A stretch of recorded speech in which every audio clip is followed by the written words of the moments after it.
કેન્દ્રીય મંત્રીમંડળે 4 multi tracking railway પ્રોજેક્ટ્સને મંજૂરી આપી. પ્રધાનમંત્રી કૃષિ સંપદા યોજના માટે ખર્ચમાં વધારો કર્યો. ટ્રમ્પ દ્વારા 25% ટેરિફ લાદવા પર પિયુષ ગોયલનો જવાબ. ભારત રાષ્ટ્રીય હિતના રક્ષણ માટે તમામ પગલાં લેશે.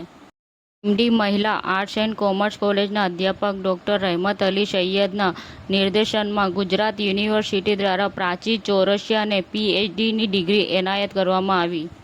અમેરિકાના રાષ્ટ્રપતિ ડોનાલ્ડ ટ્રમ્પે એક મોટું નિવેદન આપ્યું હતું કે અમેરિકા પાકિસ્તાનમાં મોટા પાયે તેલ ભંડાર વિકસાવશે. તેઓ કોઈ દિવસ ભારતને વેચી શકે છે.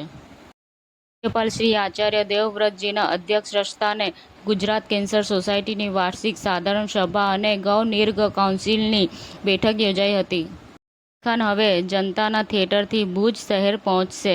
ફિલ્મનું પ્રમોશન કરશે.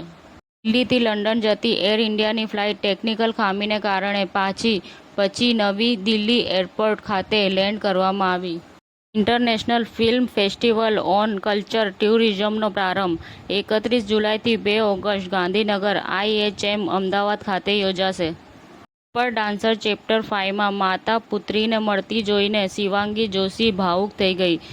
મોટોરોલાએ મોટો S86 પાવર લોન્ચ કર્યો. સમાચાર ટુડે ન્યૂઝ ચેનલની ટીમ અને જે સત્ય છે તે જ બતાવશે. આપ જોતા રહો સમાચાર ટુડે ન્યૂઝ ચેનલ. ગુજરાતની ધરતીનું ગુજરાતીઓ માટે જ, એટલે કે સમાચાર ટુડે ન્યૂઝ.